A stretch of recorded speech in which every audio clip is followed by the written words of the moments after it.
Aftershock post-game show. We are here after the San Jose Earthquakes 2-1 victory over LAFC at Levi's Stadium. I'm here joined with Phil Leyva live from Levi's. Later on, we'll be joined by Jamon Moore and Robert Jonas. They're both now down in the basement of the stadium, in the tunnels of the stadium, waiting on Luchi Gonzalez for the post-match press conference. We'll bring you all of the action from the presser.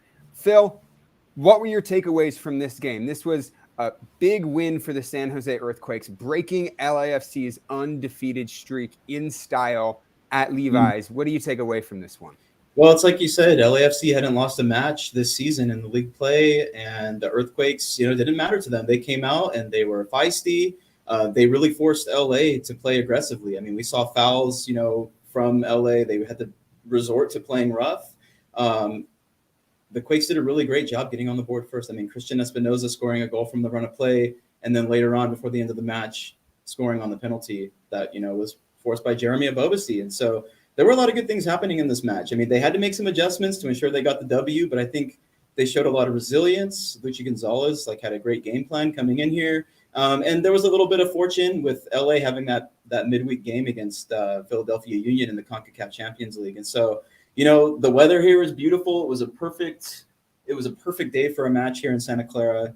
I know I was very critical of of them playing here in Levi Stadium instead of PayPal Park. And I'm going to reserve my thoughts about that for now and just enjoy the match for what it was. So, Alex, I'm actually curious as to what it was like watching it from your point of view. And Quakes pick up 3 points, and they're still sitting pretty high up in the Western Conference table. What do you think?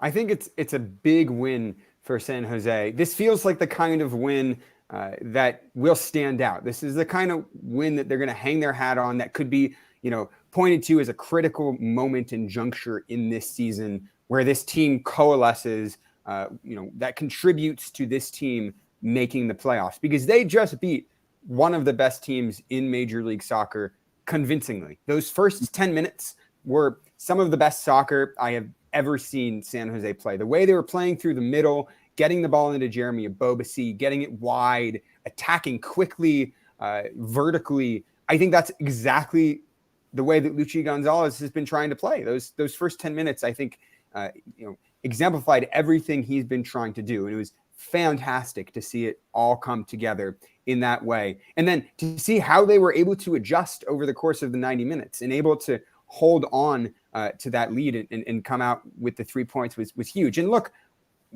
I think there was a lot of anticipation heading into this game. I think that fans have had bad experiences at Levi's in the past. And, there was an open question as to whether this would even feel like a home game for the Quakes. Right. That's a pretty big question considering how good they've been unbeaten at home and I can how give you bad a clear they've answer, been Alex, winless on the road.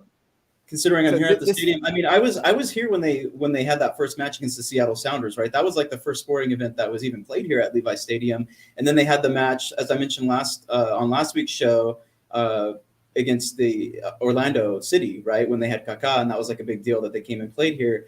But the LAFC fans, I mean, they were way up there, like in the fourth tier, away from the action, away from all the energy that was created by the Quakes fans here in the stadium. So I can say pretty convincingly that this did feel like a home game. And I was worried about that coming into this match. And let me tell you, that first 10 minutes, you're absolutely right. Like the energy was just like palpable. Like you could feel it in the air. And the players, you can tell they were getting into it because we saw at times Jamiro Montero, Cade Cowell, Jeremy Abobasi with the backheel passes and the flicks. And like you were just seeing a lot of really great interplay between those guys and creating those opportunities and doing what Luchi Gonzalez has been talking about all season, creating dangerous chances and breaking lines. And it seemed like they were doing that quite a bit in the very beginning of the match, especially. And as LAFC started to adapt, as they started to play more aggressively, the Quakes made the necessary changes in order to get the advantage back in the match. And, it wasn't lucky that the penalty was called, in my view, and I think Jamon would agree with me because we were talking about this up here in the press box. The penalty was a little bit soft, but you know what? The Quakes earned it. It was not luck. This is just something that they forced throughout the match, and they were able to get that call. But one thing I do want to talk about, Alex, and I know this is probably something that you're going to be interested in as well, is that left wing, because that's the part of the field that you've been kind of like talking about throughout the season as being a sort of weaker spot for the team. Cade Cowell comes in, he applies a lot of pressure on that side, he creates issues for Palacios. However, he doesn't necessarily get a point, if you would, like an assist or a goal, but he does have the really nice flick, right, that leads to the pass from Jeremy Abobasi across the box to Jimero Montero, to Cristian Espinoza. So he does combine in the offense here. I think perhaps a bit proving Luchi's point as to what he wants to get out of this team. I'm curious as to what your take is, though, in terms of what Cal had to provide. Furthermore, we should ask Luchi Gonzalez. Yeah. Is it time? Awesome. It's time. Do it. Hello. Great. Cool. All right. Let's begin with today's after today's 2-1 victory over LAFC. Let's take a first question for Robert Jonas. Thanks. Congrats. Midweek you talked about to kind of measure yourself. You want to play the best. You want to test yourself against the best. What is it that you were impressed with your squad tonight and getting this victory, and that you really feel can continue this momentum for the program? Yeah, look, I first and foremost want to thank everyone in our club in terms of front office and operations and ticketing and everyone involved in just connection with our community, our fan base, because it was really special today in the stadium just to get that much support in numbers. Our locker room even having spirit, swag of San Jose Earthquakes, which I know the players really felt and helped them. So to put on these games are not easy. It's a lot of work and it's a lot of belief and care, and we felt that from the club. So it gave us the opportunity to play a game in the environment that we saw today. Yeah, look, we have a team that can compete with anyone. We still have a lot of work to do. I want to see us progress and try to get better every day with each game. 2 weeks ago, we had some results that didn't go our way, and we were disappointed with, but never felt the guys stop being open to feedback, believing, working hard in training. They're always looking to respond, and I'm proud of them for that. And we knew tonight was going to be very difficult. An undefeated LAFC, a team that is in multiple competitions and doing well in all of them because they're very good and they have depth, which they showed tonight. But we knew we could, focusing on ourselves and what we can do, attacking well, defending well as a group. We can win. We can beat anybody. So I'm really proud of our guys to do that. Even scoring and then conceding, you felt their belief. You felt their grit to push through. And second half, LAFC threw some things at us that were not easy to deal with defensively. But I saw all of our guys try to make plays, block shots. You have to close down Avella. You have to close down a Boanga. And I saw a great effort to do that collectively. And then we got our goal. We got our chances. We attacked open space. We earned our PK. And Cristian took care of business. So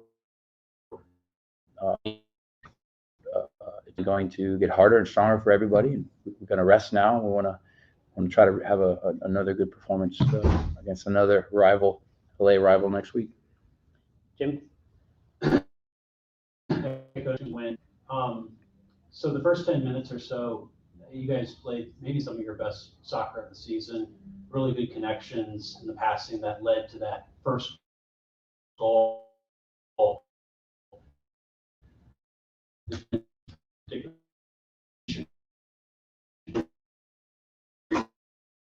You felt kind of changed the game for the rest of the half soon after that. Yeah, I agree. I thought we had some amazing sequences and breaking lines, close connections, and creating danger, which you saw in our first goal. I think we've shown moments of that. To do it against a team like LAFC in this type of environment, it shows our boys enjoy, and embrace pressure, embrace an environment to do it. And so, to me, we definitely want to show more of that. And how do you sustain it? How do you be more consistent with that, with the ball? It's using this as a reference to showing those clips today, from today, and showing what we're capable of. We have technical players. We're creative. The guys play for each other. They play with intensity, and we don't depend on any individual talents. We believe in ourselves as a collective, and I think I agree with you. We can show more of that as we progress. But look, LAFC are down, so they're going to push the game. This is a team that's not used to losing. So when we did score, they put more pressure on the ball. They raised their level and created issues for us that we have to be ready for defensively. They nicked a goal that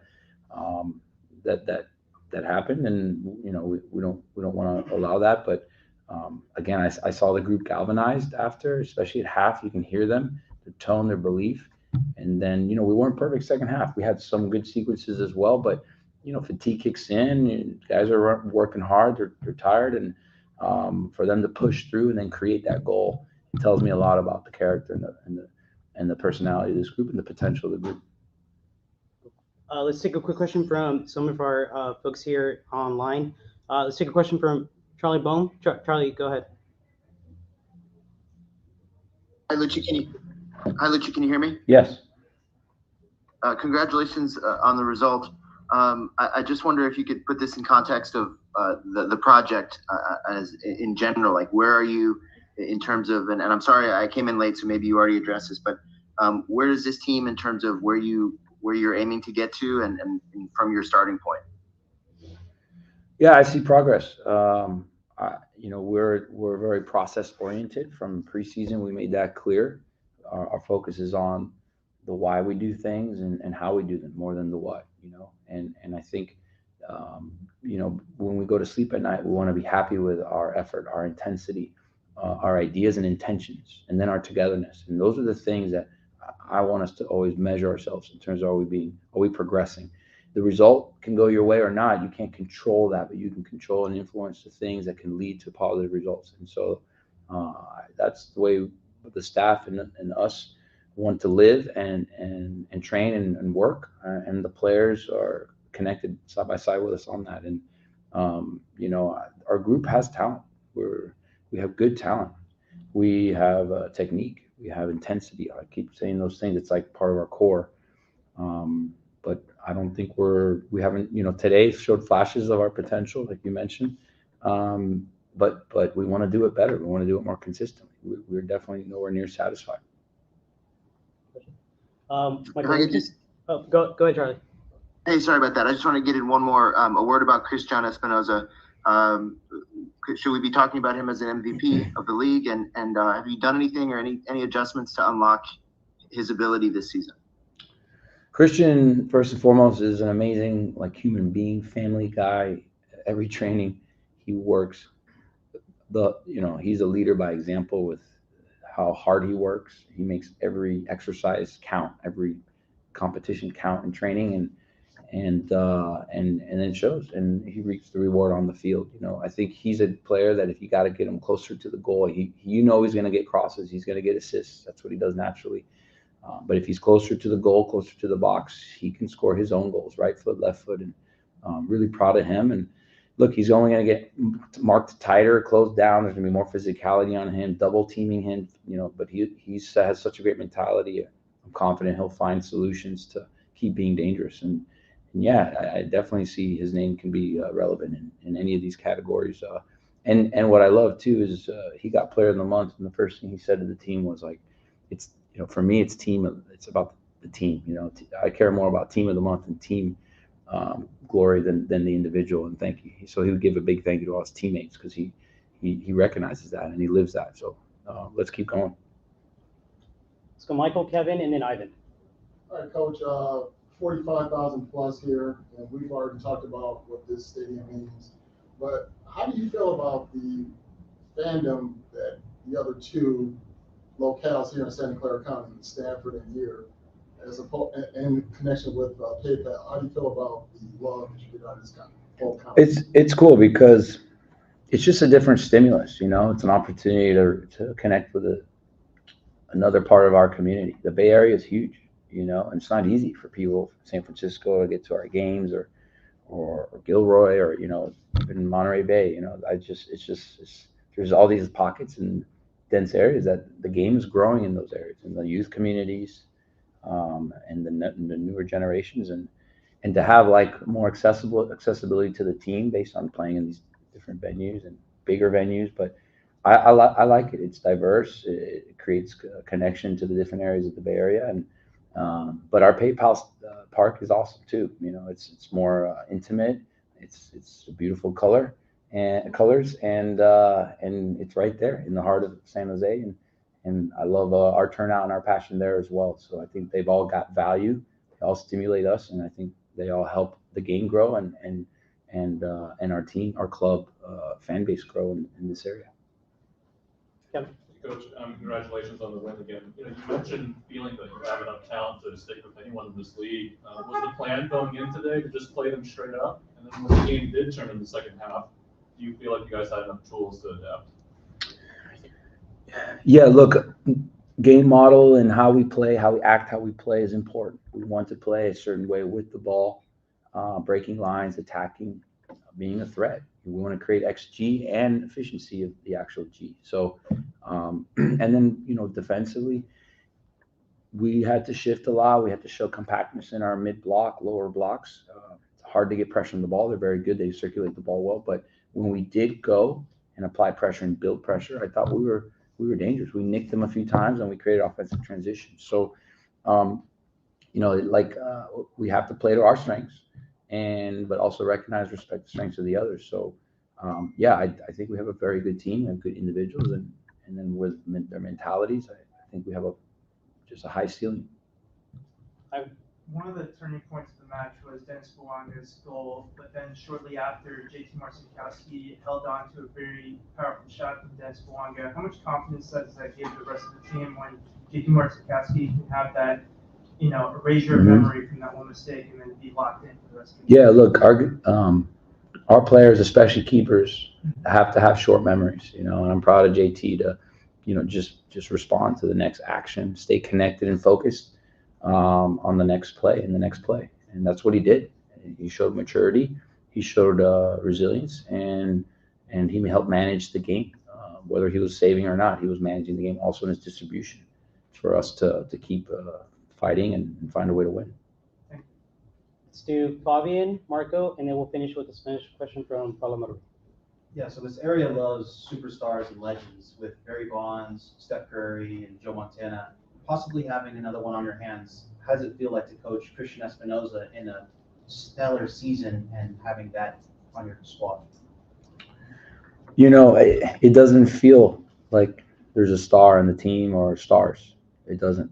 The team is the star. Is all they show me as the coach and each other, I believe. So you couldn't tell in Christian's, like, you know, Christian's energy, it only increases, you know. And then look, it's never linear. It's never going to be perfect. Ups and downs. We had some tough moments the last 2 weeks too. He and the team, us, and but we keep working, and he's a humble, hungry player. He's humble. He's hungry. And then when you do those things and you work really hard, your talent can show. And I think, you know, that those things are, you know, the success is when you know, opportunity meets preparation, right? And so he's a great example of those things. So he's another member of the team that's a pleasure to coach. There's guys that didn't get a minute today. That's a big pleasure to coach equal to him. And he doesn't act like he needs any favors. He wants to work for the team. I feel like everything he does or says is about how can he help the team rather than how does the team help him. A very selfless person. I'm proud of him. Luchi, you know, in that second half of the end, they kind of threw everything but and kitchen sink at you. You guys were able to keep them pretty much out of the middle of the box. And then when they're ready, they get a shot. JT came up with a big save. Mm-hmm. Then they started doing some unforced errors toward the later half of that second half. Did you sense the momentum going back to your guys' side and knowing that you guys were going to have a chance or two toward the end to get what has? Yeah, I've said this before. I think we can score at any moment in the game. I think that's interesting for us to always know we could be low block, we could be high pressing, we could have the ball and not have it. It could be a set. I think we can always be dangerous at any point. It's almost like a little unpredictable, and I love that because I think it's one of our strengths. But yeah, no, you're right. Look, LAFC threw a lot at us, that's for sure. We had to get behind the ball. We had to defend collectively as a team. But our guys they like to attack. They like to go forward, and we We were always a threat. And then there, look, even at the end where they're committing more numbers, putting more numbers near our box, and we're having to block more shots, we actually created some other offensive transition moments where, where I think part of defending is also what you're doing with the ball, right? And we have to always still be a threat no matter what phase or what moment in the game it is. And I thought we showed a better balance of that today. One final one from Paul. Buenas noches, good evening. How was the process of getting ready to play against Carlos Vela, the top player? Yeah, look, it's exciting because you want to play the best. And in our video and our training, we created visuals, references we spoke about, and not just the back line or the keeper, everybody. And whoever is near Vela needs to get pressure on him, needs to be aggressive, needs to close him down, keep him away from the box. If he is near the box, keep him outside. Don't let him inside, because he can shoot and he can put the ball wherever he wants if you give him time and space. So same with Bouanga, same with some other guys. And we want to be ourselves. We want to play to our strengths and do our thing. But part of that is also recognizing the qualities of the opponent. And I thought, again, we showed a good balance of that, and the guys executed. Thank you, everyone. Thanks, guys. Good night. Good night. Muted. Well, Alex, I think it's exciting to hear from Luchi Gonzalez how galvanized this team is in those moments in which they have, they concede a goal. There's some difficulty for them. They've been coming together and showing a lot of grit, and I think that's an exciting thing for fans. One thing that he was consistent on is that the team is the star, right? There was a question about Espinoza, and he reiterated that it's really even being the player of the month, Espinoza is thinking more about the team as a whole and how the team is the star. So, considering some of the things that he said about this team going forward here onto the road against one of the bottom dwellers in the conference, one of the worst teams in the league, the hated Los Angeles Galaxy, I mean, this is a prime opportunity for them to finally collect 3 points on the road. If the Earthquakes play like this, they'll blow the Galaxy out of the water. No questions asked. Look, I think that the reason Cristian Espinoza, one of the reasons he's been so good is because, especially in a game like today, he's had really good service. I mean, the build up through the middle today was really incredibly impressive. And what worked super well was the Earthquakes having guys like Espinoza and Cowell and Abobasi, the front three, check into the middle really aggressively. They were really aggressively checking into the middle, receiving the balls from the midfielders, laying off, and then switching the ball. So that way the Earthquakes were able to break out of the defense and get these balls into the final third and play directly and quickly and create chances going forward. And so that's what worked really well, was that connection with the front line that they had today that they didn't have before. Being able to get into those channels in the wide areas and put the LAFC on the back foot. And then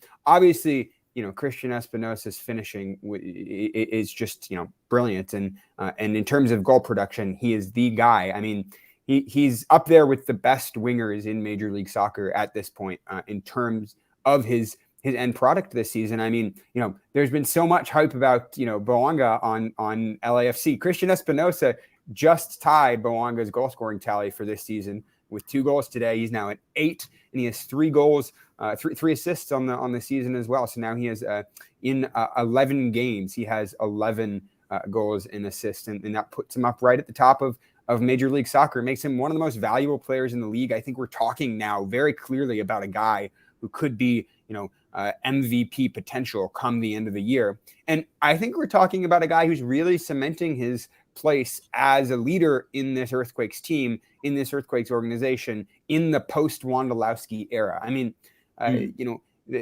we haven't really had one player step to the mantle in the way that Chris Wondolowski did. But I think that's got to be Espinoza this season. He's coming close to Shea Salinas' all-time assist record. He's only a few assists away. And if he can, drag the team into the playoffs this season, I think we're talking about a player now that will be remembered as a club legend, who will be, remembered as a big part of, this Earthquakes organization, as an era-defining player for this Earthquakes team. Does that feel right to you, Phil? No, I agree, but I think you got to give a lot of credit to some of the other guys who are allowing Espinoza to play freely. And the first person that comes to mind for me is Carlos Grueso. I mean, in this match, he had a couple of like minor errors, right? That didn't really amount to much. The Galaxy were not able to capitalize on those situations. But he put out a lot of fires tonight. He was able to keep them in the game. He provides that level for them defensively in that organization, along with, of course, the two center backs who have been providing a lot of that themselves with Rodriguez and Jonathan Mensah. Grueso has just been spectacular. And it was Grueso who created the opportunity on that first goal. Let's not forget that.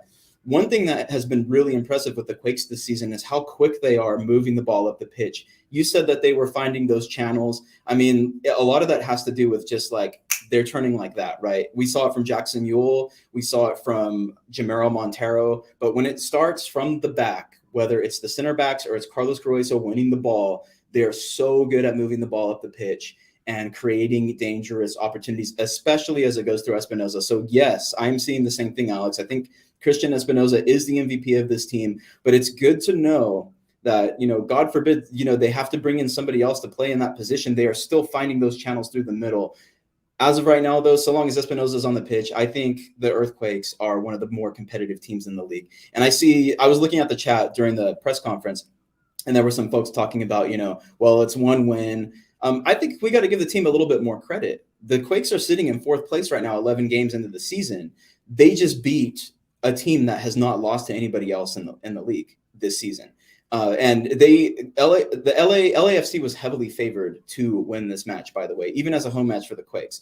They come in, they're one of the better teams in the league. They're hard to stop offensively. When you have players like Bouanga, who is playing as good as anybody else in the league, when you have Carlos Vela, who has the experience that he has, he's impressed throughout since he came to Major League Soccer and has been the star for LAFC. I mean, they're a tough team to beat. So this is no small feat for the Earthquakes. This is a big deal moving forward. And I think the momentum from this match is going to be significant when it comes to their rival match coming up next week. And I fully anticipate, I'll say it now, I fully anticipate the Earthquakes to go in and compete in Carson to get those 3 points against the Galaxy. And if they have that momentum coming out of Carson, you can bet that they're going to have that momentum going on the road to at least snatch a point against LAFC at home, which is going to be an incredibly difficult match.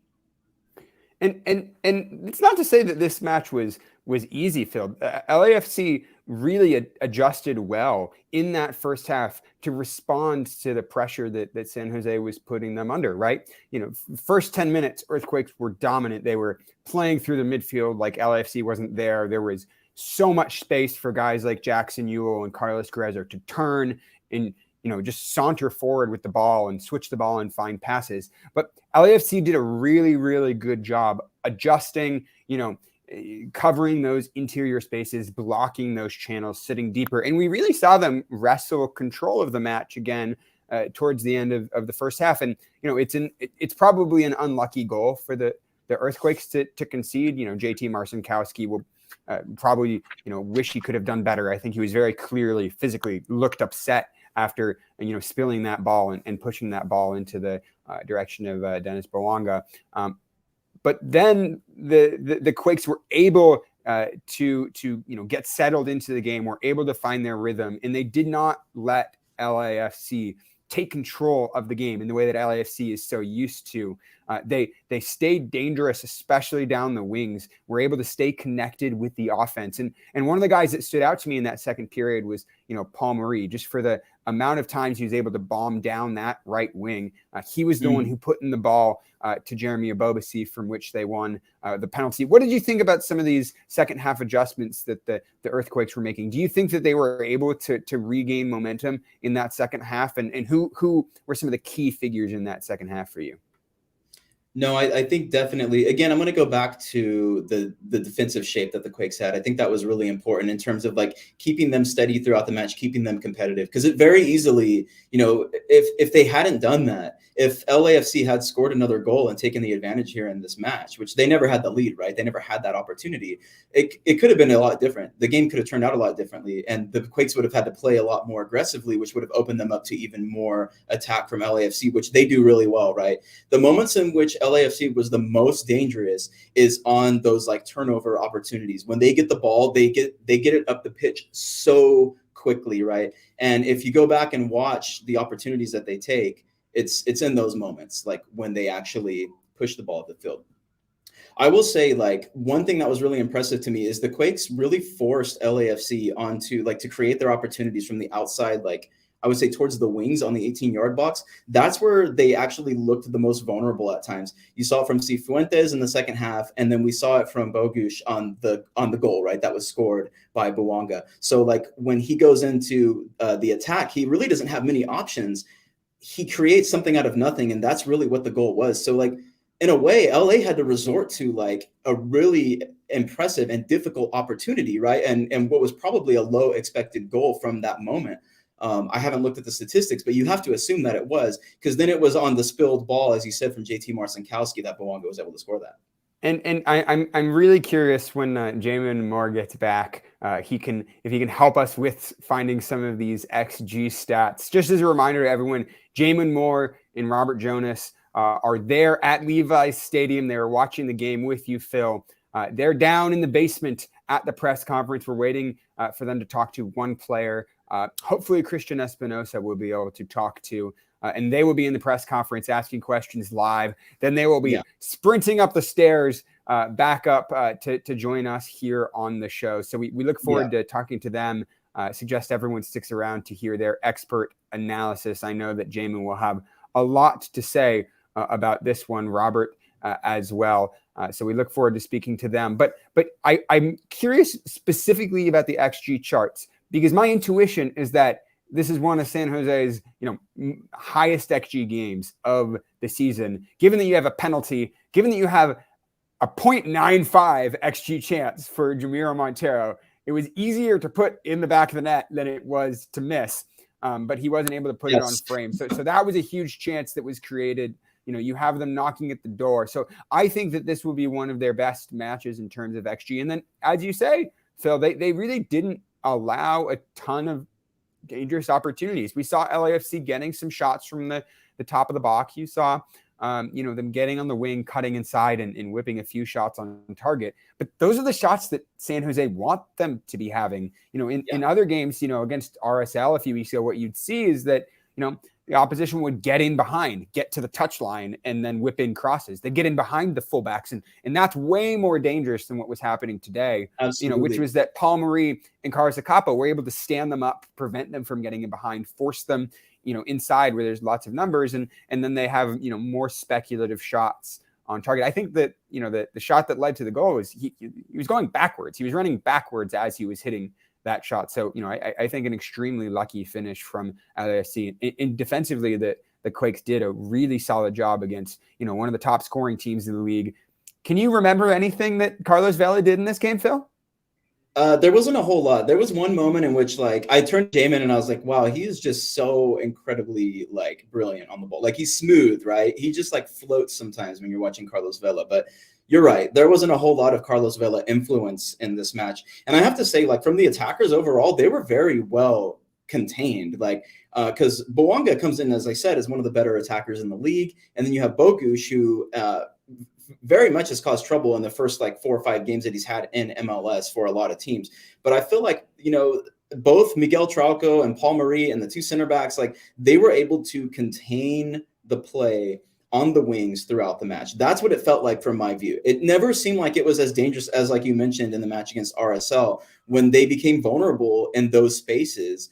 And that's a lot of credit, really, in this match particularly. It's a lot of credit to the fullbacks, because, like, it didn't seem like Espinoza and Cade Cowell were overworked here. It seemed like they had opportunities to be creative and to get involved into the attack, because they didn't have to worry about those defensive responsibilities. So again, that's a lot of credit to the fullbacks and to Carlos Gruezo, as I mentioned before. I mean, he's one of the unsung heroes for this team. I think he comes in and he provides something that this team has been missing for a really long time, and that is that defensive stability. And I do want to mention as well, we talked about this the last couple of weeks, the presence and the calming nature that Jonathan Mensah brings to this team, that cannot be understated. We saw it throughout as well. He might not be somebody that you point to immediately as a standout player, as having the flair, but he is certainly somebody who is he is a member of the defense that is, like, going to help them create that brick wall. Like they're not going to be broken down when Jonathan Mensah is back there.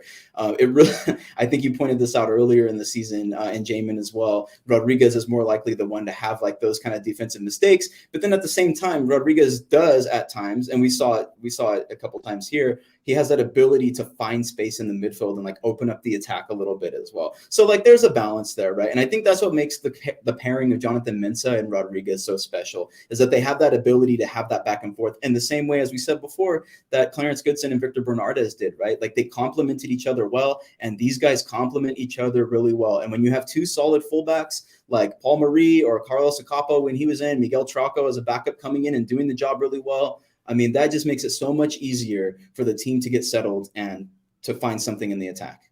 And here we have Cristian Espinoza joining us from the press conference. So we'll bring you that live. Good job, Cristian. Unmuted.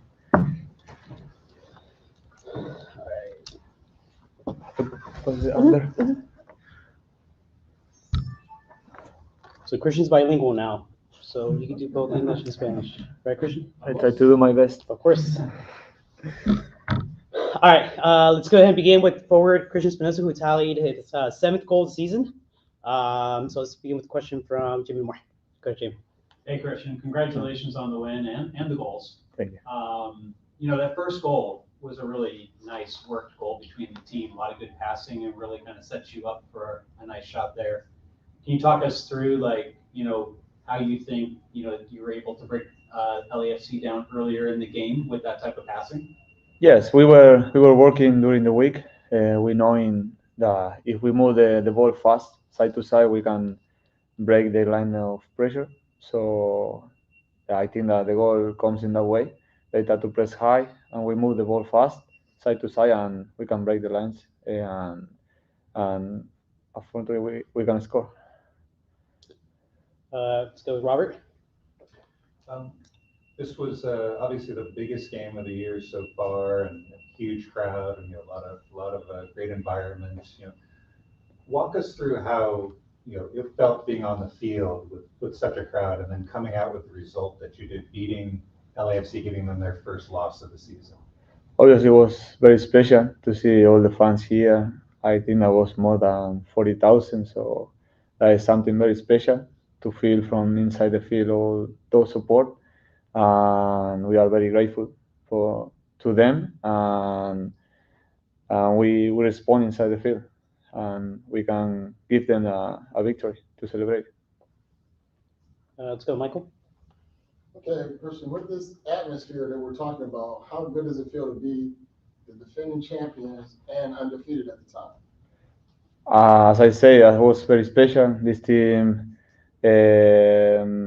before this game, they don't lose any game before, so that make this victory more special.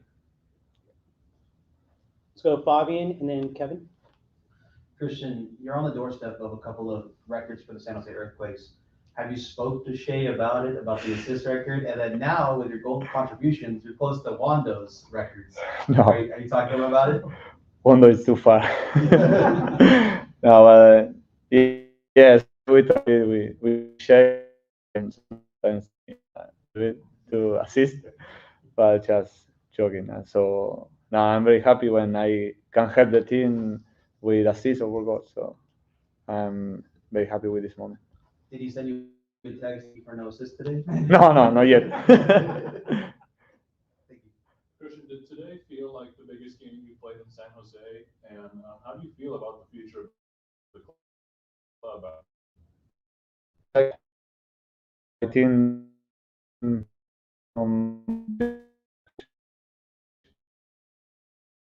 we have, last year was really tough for us. Tough year when Matias leave, then Alex Covelo comes, and then this year was a new beginning for everybody. This new beginning comes with a lot of energy, and we take advantage of that. Did today feel like the biggest game in San Jose? Yeah, I hope in the future we can do better games too. So. Yes. So You and Jeremy Ebobisse have formed a strong partnership with each game throughout the season. How do you feel like Jeremy Ebobisse best helps you become the best version of yourself on the pitch? Yes, we are working together in the front line of the team. So this partnership was building up step by step with the time. It's never like you bring two players and gonna work immediately. And I think that this partnership is really good. We understand each other really well inside the field and outside the field too. And we are happy to help the team. Let's go, Marco, and then Paulo. And Christian, I know you're team goals guy first. You care more about that than your individual ones, but the way you started out this season, are you even surprised about how well you've played and the goals that you've been getting this season? Yes, it was something that I promised to myself to improve from last year when the last season ends.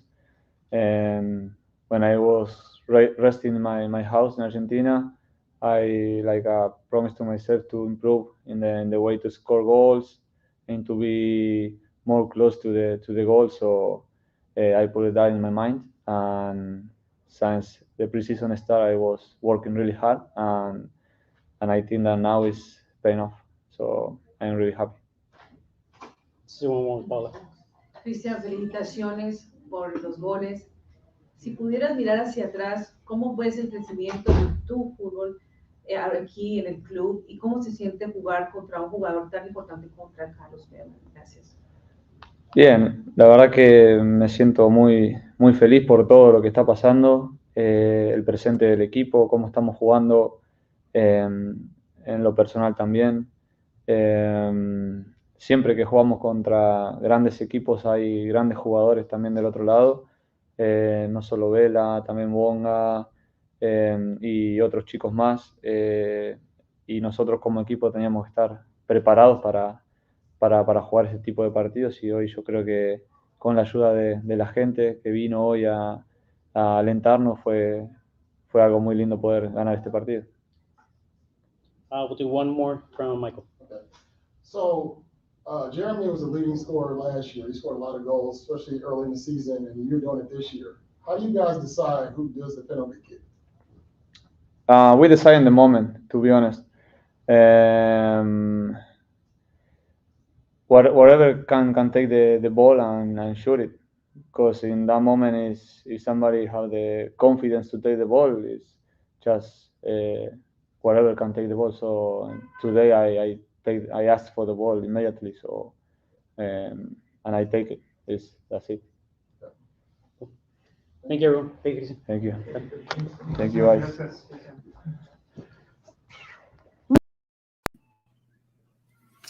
Again, Alex, I do have some mixed feelings about whether or not the Quakes should be playing here at Levi Stadium, but it sounded to me like Espinoza was really excited about the prospect of future games being played here. He didn't quite lean into it too hard, but the fact that they had a chance to play in a different environment against such a big team as LAFC, I mean, it seemed like a big deal for him coming in. This wasn't just another game. Playing LA here, I think, really meant something to him.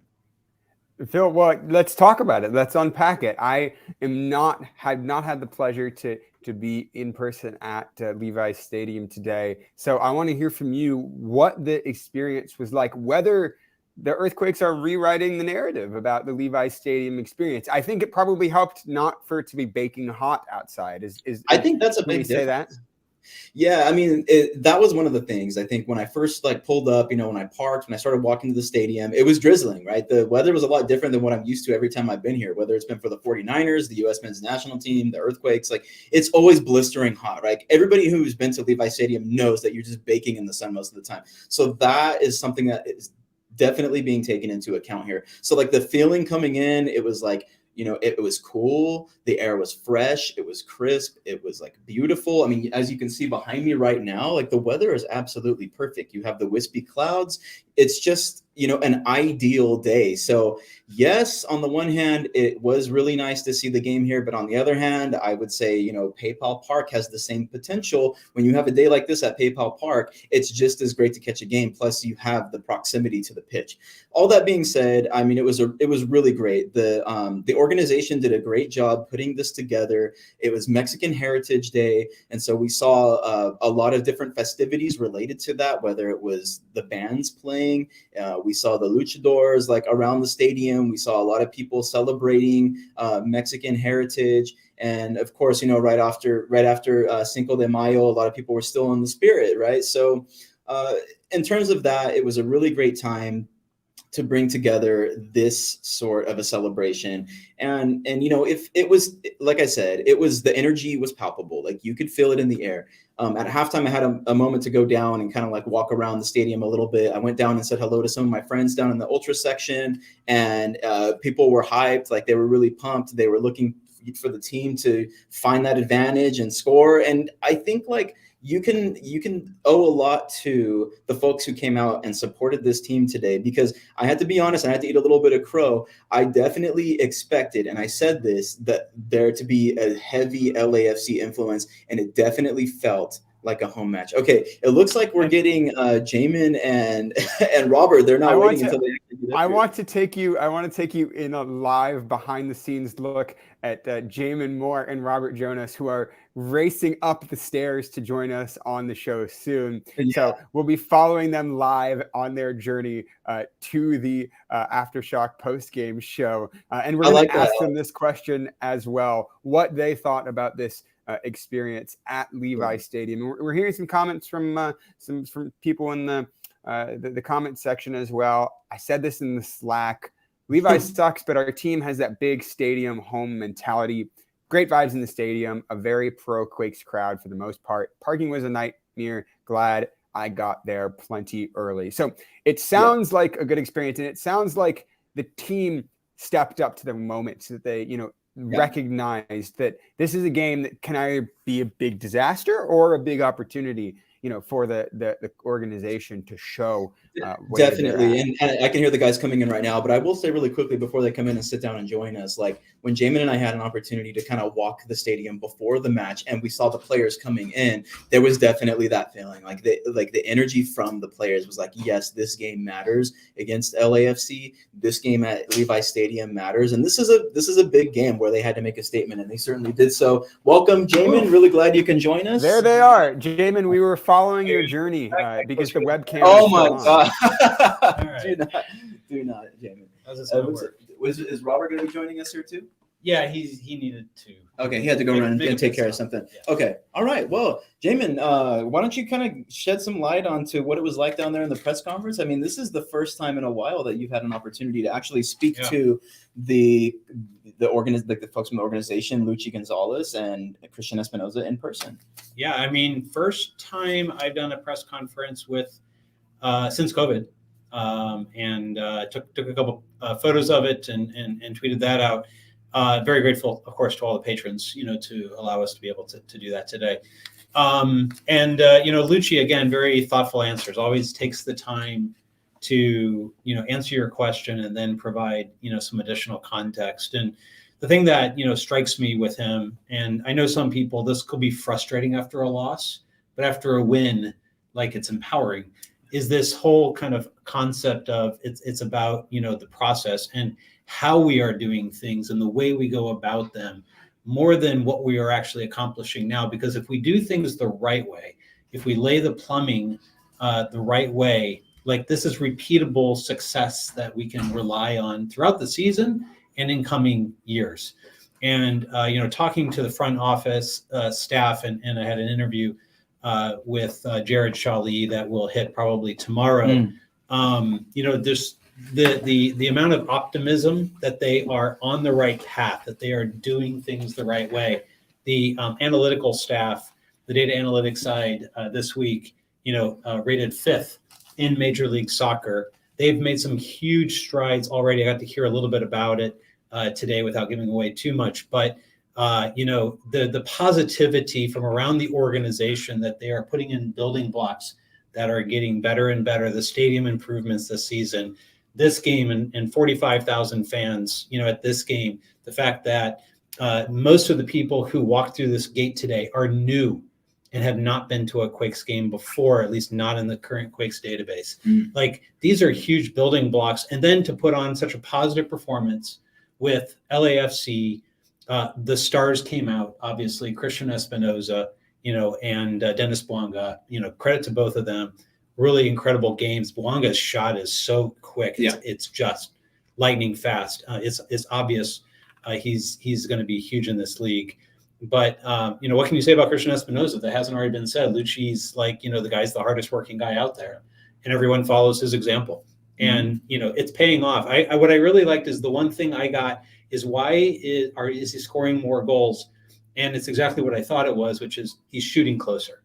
He gave that little tidbit in the press conference today. So just little things like that. And, and getting the result, getting a positive result, when there's so much positivity around, is just going to create more and more momentum around the club right now. And I'm happy for them. There's a lot of people that have been very, very frustrated, and that, they've had to hit the reset button a few times, and now they feel that they're on the right track. And you can feel it. You can feel it today that they're on the right track. Yeah, that's something that we were talking about quite a bit before you guys came in here, was the fact that, Luchi said this in the press conference, they were galvanized in those moments where they had difficulty. They are playing well as a team. Cristian has stated it again and again. He cares more about the team as the star rather than himself. Robert, you had a chance to sit in on the press conference as well. I'm sure everybody's, waiting to hear what your thoughts are. Yeah, I mean, first thought was, again, you both said it, the moment, the team really rose to a challenge that could have been, it required digging deep. This was a big event. One of the things the coach mentioned, and this actually came up midweek as well, if you look out there, that stadium is all red. And this is a team that's black and blue. And the Quakes organization went out of their way to put as much Quakes swag as they could in the locker room and in the players' areas to just make them feel as comfortable and as home as possible.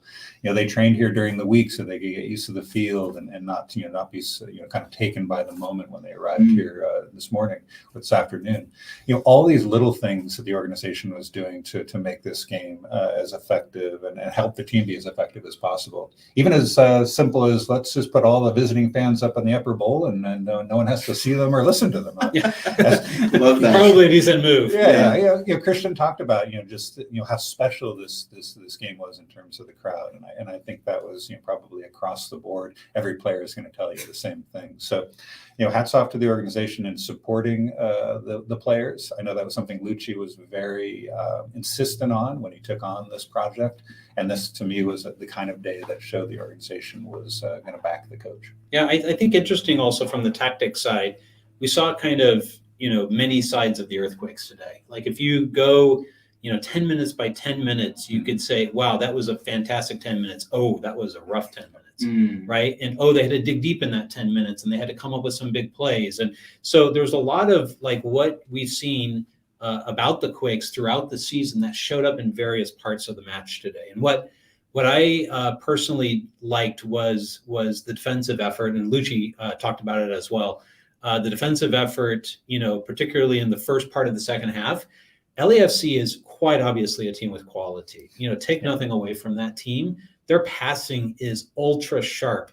And while the Quakes, sometimes their passes run a little bit errant and they got to stick legs out and, they got to reach extra in order to be able to get to a ball or something like that. LAFC's is to the feet. It's bang on. And they make mistakes. Every team makes mistakes and turnovers, but they put together just multiple passing sequences that are just, as good as you can find, in this hemisphere. It's really interesting, style to play, and it challenged the Quakes. It was, I think, a quality that they hadn't seen yet this season. The teams that they've played are not that sharp. Their passing is not that spot on. They can get away with cheating in different situations. Today, you could not get away with cheating on LAFC. Credit to them. They came to play. They put out a really good lineup considering that they're playing multiple games, midweek, this week and next. And, they went for it today. And they after the Quakes scored, they put a chokehold on the game for a while. Yeah. And, but it's also a credit to the Quakes. They could have, not just bent, but broken against that level of quality. And they didn't. And so hopefully that will now be a catapult into, the next games that they're going to have to do. I'm a little concerned, that they'll be able to come with that same level of energy at LAFC, against that level of quality. I think that'll be a really interesting game. But next week, let's get past the Galaxy test first. Well, that's what I was going to ask here, Robert, and maybe that's something that you can kind of hit on as well as you give some of your analysis. Is like the Quakes come off of this really big win. They have all this momentum against one of the best teams in the league. They go on the road against one of the bottom dwellers in the league, in the Los Angeles Galaxy. I mean, what do you think they are going to bring to that match? Well, I want to use part of this game to sort of answer that question as well. And speaking of, a roster that's not that much different than, last year, maybe even go before, and how moments that didn't go their way before led to breakdowns, led to, letting the foot off the gas.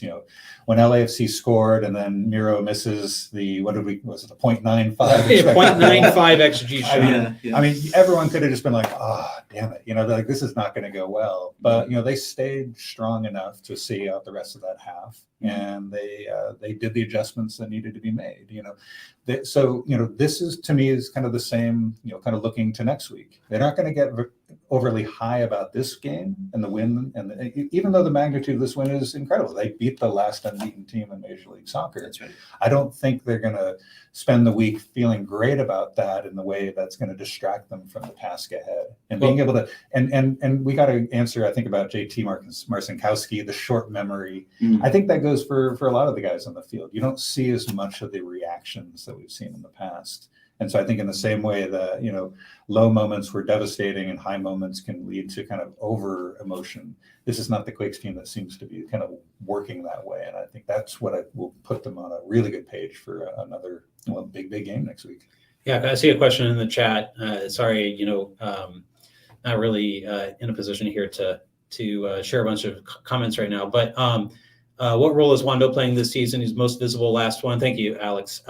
He is more back office now. No, actually got to, as Robert and I, or sorry, actually Phil and I, were walking the concourse before the game. Yeah, we ran into Wando, and he was, third in line, off the bus and heading into the locker room. So clearly not considered an assistant coach per se, but very active in the locker room and present for this game too. And was very cordial and took the time, to say a quick hi to us as we were walking through. So, it was, again, I agree. I heard you saying this as we were walking in, the team itself, the coaches were like, hey, Jamon, how's it going? They were nice and cordial and everything, but the team very focused, very much, centered on the task at hand, not looking to even really, spend any time with the press guys. So, they were very focused, and you could feel that kind of focused energy from the very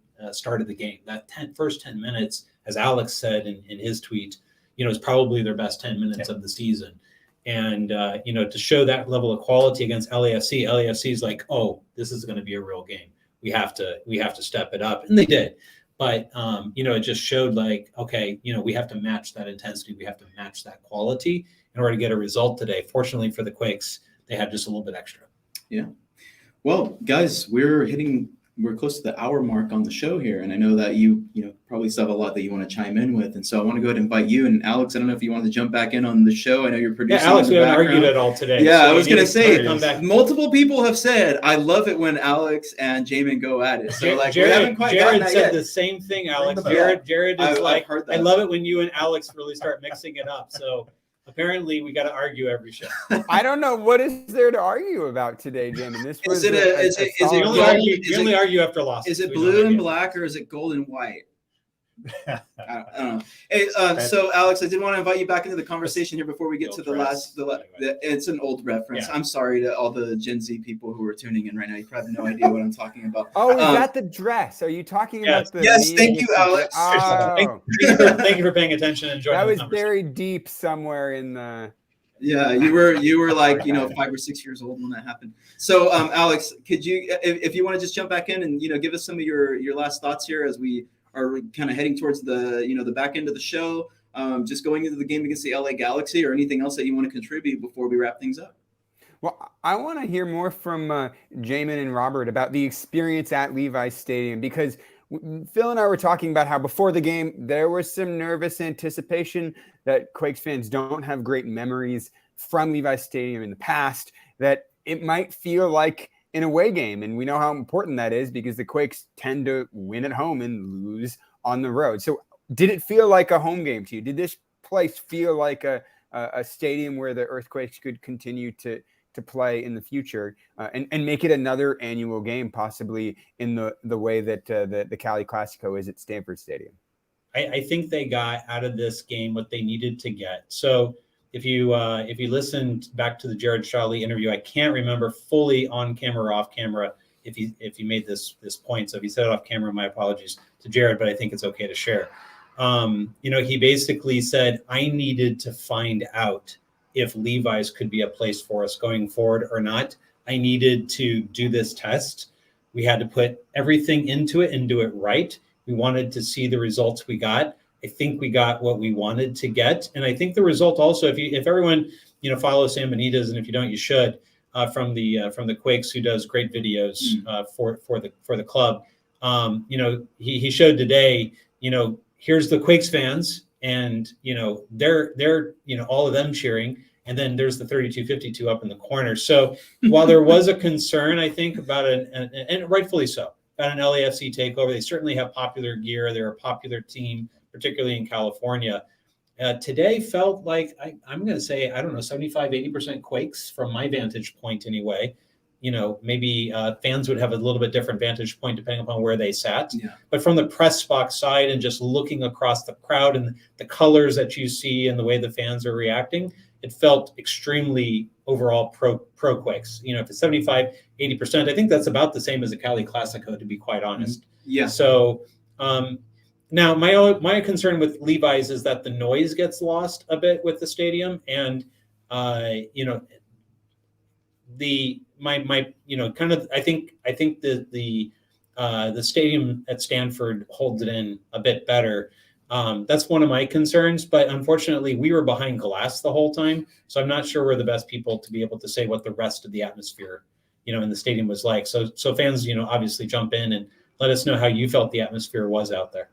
And clearly it was a successful, marketing push, a coordinated marketing push to draw, a crowd the size of 45,000. And a part of me wonders, what if every Quakes game were advertised this way? What if you consistently got 18, 20, 25,000 people wanting to buy tickets for games at PayPal Park? What if you had this level of excitement in PayPal Park? Would that experience be, one that fans enjoy even more? So I think it's a really good glimpse of the kind of marketing that this team can do, and would love to see, more PayPal Parks games elevated in this way and attract this kind of crowd. Robert, what were your takes on this? Yeah, I mentioned it earlier, just how much effort went into, making the behind the scenes feel as much like a home game as possible. And, you can't really, underscore, or you should underscore just how important that was, for players to feel comfortable and not feel like, they're getting on a bus and playing somewhere besides their home stadium. I did sit out in the lower bowl for part of the first half, a little bit of the second half. It was loud. It was a really good crowd.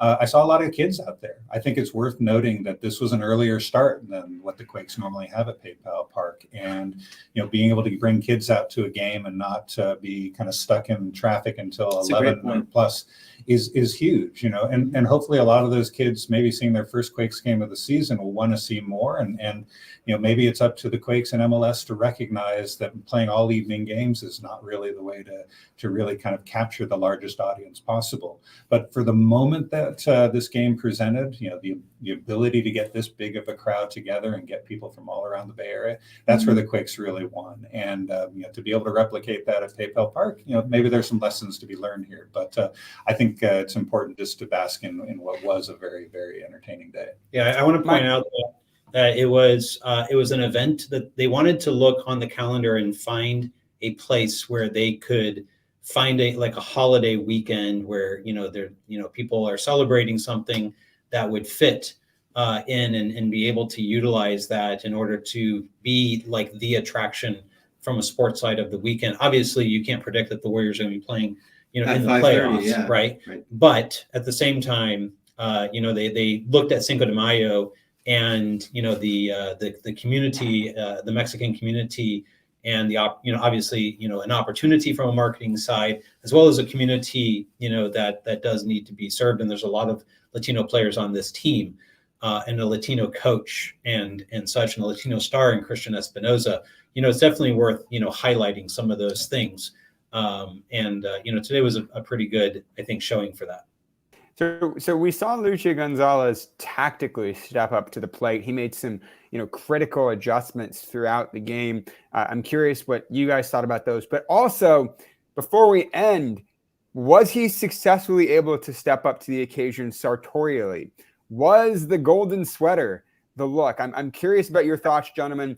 I'm on board with the golden sweater. I just think it might have been the wrong occasion given LAFC playing in all gold. What were your thoughts here? Sweater the new purple sweater is the question. And also, I would say it's a step up from the T-shirt that we saw in the prior match. Maybe he's just trying to take the gold from LAFC and going like, no, you can't have that.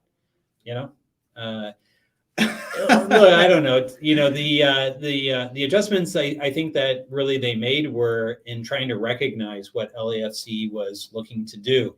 There's a point, bring back the purple sweater. There's a point in this first half where, I was sitting beside Phil, and I don't know why you were so far down. Robert was like, yeah, they put him way over far away from us. I don't know like, why. We couldn't talk to Robert. I had to yell at Robert. I'm usually sitting next to Robert. I'm used to him, being able to bounce ideas. I was cracking jokes with Harold the whole time. Oh, there you go. Yeah. There's a point like midway through the first half where the passing was like progressive, and I don't mean as in like long balls over the top, direct soccer. I mean, it was two teams that understood the value of progressing diagonal balls on the ground through the center of the pitch to be able to start to spring an attack.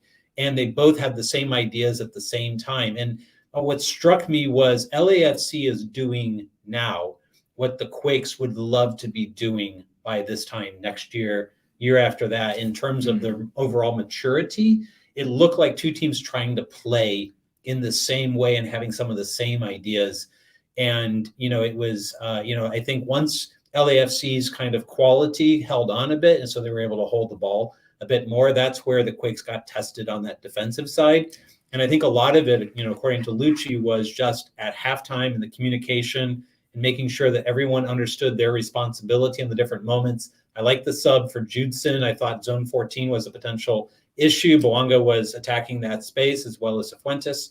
And, I wanted to see that close down a bit. I don't know that they did it as well as I wanted them to do it, but I think it was the right move to be able to put them on. And then the second time, I think we've seen the Beeson-Buddha combination sub in order to look to close a game out. So I'll keep watching to see if that becomes a thing. Having Buddha out there just chasing people with his speed and things like that and being a nuisance at the end of the game, and then having that, 5-man back line to close a game out, so far, so good in terms of being able to utilize that to get points. And also the Benji Kikanovic sub at the end too for Cade Cowell. I mean, giving him that opportunity to have a few, more touches on the ball, some more minutes, and perhaps build his confidence going into the next match.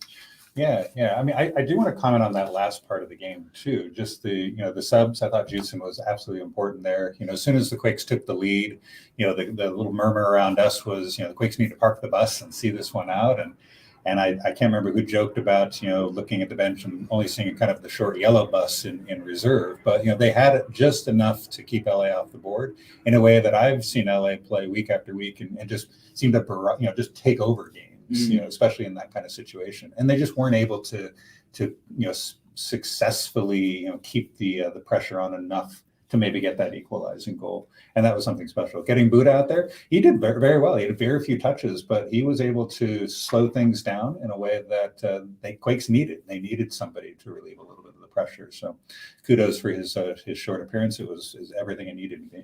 I think that gives a lot of confidence to Quakes fans. I mean, one thing that we've talked a lot about this year is whether or not the bench, those players who are in the 18 that are called in, who aren't necessarily getting the starting minutes, whether they can help to maintain these leads, whether they can have an effect on the match, in a way that is meaningful and could, perhaps be better than just, average, because I feel like before the Quakes haven't necessarily had depth, right? Like that's been a question that we've had for a long time. To be able to bring somebody like Miguel Trauco in when you have an injury to somebody like Carlos Acapo, and then to still have guys who can come in at the end of a match like Tanner Beeson, like Judson. I mean, that says a lot about the team. And Luchi has said it again and again. They are playing together and the team is the star. And it looks to me like it's not just the 11 who are going out at the beginning of the match. It is the entire 18. And also, just, I'm sure you guys have said it already, but having Nika Chikaris Yes, close to we being haven't. back on the field. He was in the 20 today. Yeah. Didn't actually get to see the field, but the fact that he's in the 20, such a good sign. He came over to the bench when the game was still 1-1, and it looked like they were giving him instructions, and then they got the penalty, took the lead, and they kind of sent him back to warm-ups. So we might have seen Nico today in that situation with the game at 1. So, but yeah, it feels like he's probably on the doorstep to getting his first minutes. Yeah, good point. I think some of the subs at the end were due to the change in scoreline. Mm-hmm. All right, well, why don't we go ahead and move to the last part of the show, which is the closing thoughts. So again, Alex, I am going to invite you back in case you want to add in, but why don't we go ahead and go to Jamon Moore first, and then we'll kind of go around, and I'll close it out. So Jamon? I mean, always good to get the opportunity to be back in person and be able to see many people from the organization, and to be a part of an event like the for Leagues Cup and or Cali Classico, depending upon what we're able to do. But of course, it's because of all of you patrons that we get to have this opportunity. So thank you to everyone for that. It's overall, a very successful day. I mean, you get 45,000 fans to show up, the majority of them cheering for you. You end up getting, an opportunity to showcase your star player, Cristian Espinoza, in the way that you did. You get to see the quality of the league and LAFC and Boanga. It's going to impress people like, hey, the quality of the play out here is very good. I'm going to come back and be able to see this. And one of the things I know that Quakes are looking for is to use large event marketing like this to be able to convert those into season ticket holders. Season ticket holders means more butts in the seats at PayPal Park. Overall, you have to consider it a successful day, both on the field and off the field. Congratulations to the club. Yeah, I'm going to repeat something I mentioned earlier. This is a statement win for this team. This is, for Luchi, this is the highest of the results we've seen so far in his short tenure as head coach. And I don't think that's going to make the team, or I don't think the team's going to sit back and just be happy with that, and they're going to rest on that. As fans, they should be very happy about this. We're going into, a rivalry week, playing the Galaxy next weekend. Fans should be pretty excited about this, pretty motivated to play a team that's been struggling, and know that their Quakes are, focused on the task at hand, focused on listening to the coaching staff and getting prepared, and should come out to that game ready for whatever the Galaxy can throw at them. It's up to the fans to stay excited and be really motivated by this, and let the players do what they need to do and get their job done. So I can't wait for next Saturday, because I think that's just going to be a really great opportunity to go down there and let's see if this team can get their first road victory in the 2023 season. All right, well, I'm going to go ahead and go next, and then we'll have Alex close us out since he's remote and he's producing the show. So I'm just going to, go Alex. I'm going to just say that this game particularly was a really good showing for Luchi Gonzalez. I thought he came out in the first 10 minutes and the team made a statement. They played with flair. They used the energy from the 12th man, which was us, it was the crowd that was here at Levi Stadium. And I felt he made the necessary adjustments for the team going into the second half, and they got the win. They scored late in the match. They created their own luck. They got the penalty call, and Cristian Espinoza came in and he slammed the door on LAFC. So it was a really impressive showing for Luchi Gonzalez, and I'm excited, Robert, as you have mentioned, to see what they do against the LA Galaxy and how they are, how they go into that match. And considering the momentum here, I think they go and they're going to go on the road and they are going to go for the win. They're going to go for the 3 points. It makes the most sense for me when you have a team that's on the back hills like the LA Galaxy. They're not playing well. They're not playing well at home. This is a great opportunity for the Earthquakes. So had a great time here at Levi Stadium. I am a little more convinced than I was before that this could be a place that the Quakes could continue to have these marquee matchups, as much as I want to see them continue to play and actually fill up PayPal Park. But you make a great point, Jamon. Folks come here. If it's their first match, perhaps they invest more in the team. They get their season tickets, which could mean more butts and seats over at, which again is a beautiful stadium in itself. And if you get, like what we had today in terms of the weather, the pitch, a great place for the fans to see the Earthquakes play. So, Alex, why don't you go ahead and close us out? And don't forget to refer folks over to quakesepicenter.com. Look, I only have one thing to add to everything that you guys have already said. And because I'm behind the screen here, I'm gonna see if I can present it all to you live, and I'm having to enable screen share. I'm scared. What is going on here? Do this. I'm not sure if I'm going to be able to enable screen share. You're gonna have to give me a moment here. I'm not sure if I'll be able to screen share here, but what I can do is I can read it out. The MLS Western Conference standings as of right now: Seattle Sounders number 1, 20 points. St. Louis number 2, 19 points. San Jose Earthquakes tied for third place with LAFC on 18 points. They've played 11 games. 18 points from 11 games is better than we've seen the Earthquakes do in a long time, gentlemen. And it's not just that the Earthquakes have potential this season. We knew with new leadership, Luchi Gonzalez, we knew with returning, star players like Jeremy Mbobasi and Cristian Espinoza, they've had potential. Now we're seeing them realize that potential, climb towards the top of the Western Conference. And I think, you can reasonably say that that's exactly where they deserve to be at this stage of the season. They deserve to be in the conversation with teams like LAFC, with teams in the upper half of the Western Conference. They're there already, and excited to see where this team can go for the rest of the season. And we will be here with you all right there through the whole season. You can support our show by subscribing to our Patreon. And usually Jamon Moore does this, so I'm going to have to figure out how to bring up the banner. There's a little. I get to keep my job a little bit longer, so I guess that's good. We have a link running at the bottom of the screen right now. He wants to remind everyone also to subscribe. There's a like, subscribe, notify in the top corner. Where is that at? Yeah, like there. Okay. It's right there. Like, subscribe, notify. So we are getting closer and closer on the subscriber side to 1,000. Please help us get there. If you're not subscribing, or if you have like several accounts and you want to subscribe on all of them, we're good with that. And I want to give a shout out to all of our patrons, especially tonight, because they were able to get Jamon Moore down to the Bay Area in order to be there live at Levi Stadium for this one. So that's what your Patreon money contributes towards. It contributes towards getting us 2 games in person.